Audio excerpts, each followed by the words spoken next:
What if a stone in the Bible was carrying a message about God Himself?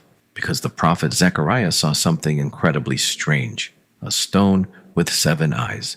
But why 7 eyes? And even more mysterious, what did those 7 eyes actually mean?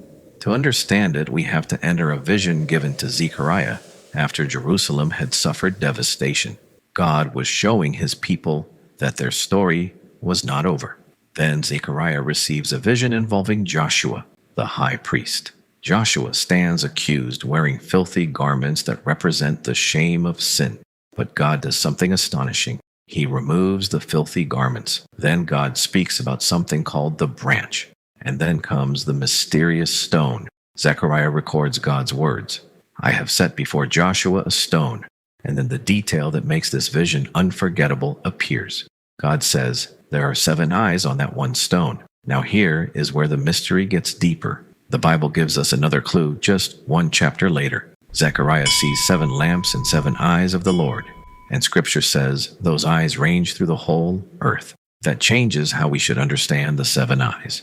They point toward God's complete awareness and watchful presence. Nothing happening on earth is hidden from Him. But there is another important detail. The 7 eyes are connected with God's work of restoring His people. The vision is not simply about something strange God placed on a rock. It points us toward God's perfect knowledge, authority, and purpose. And for Christians, the word stone carries an even deeper connection.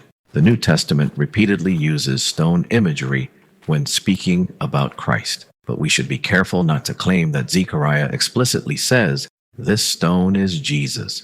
The prophecy has its immediate setting in Joshua, the priest, and Jerusalem's restoration. Yet Christians have long seen this prophecy as pointing toward God's greater redemptive plan, and that makes the 7 eyes even more powerful.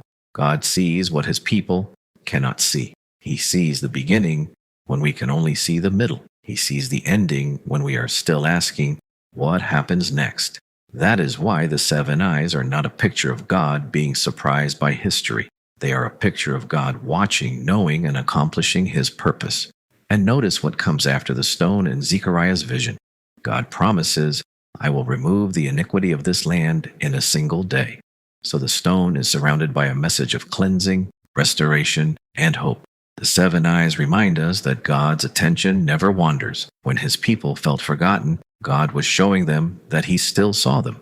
When their future looked broken, God was already speaking about restoration. And when we cannot understand what God is doing, the 7 eyes point us back to who He is. He sees the whole picture when we only see one piece. So why 7 eyes? Because in the language of Zechariah's vision, 7 points toward fullness and completeness.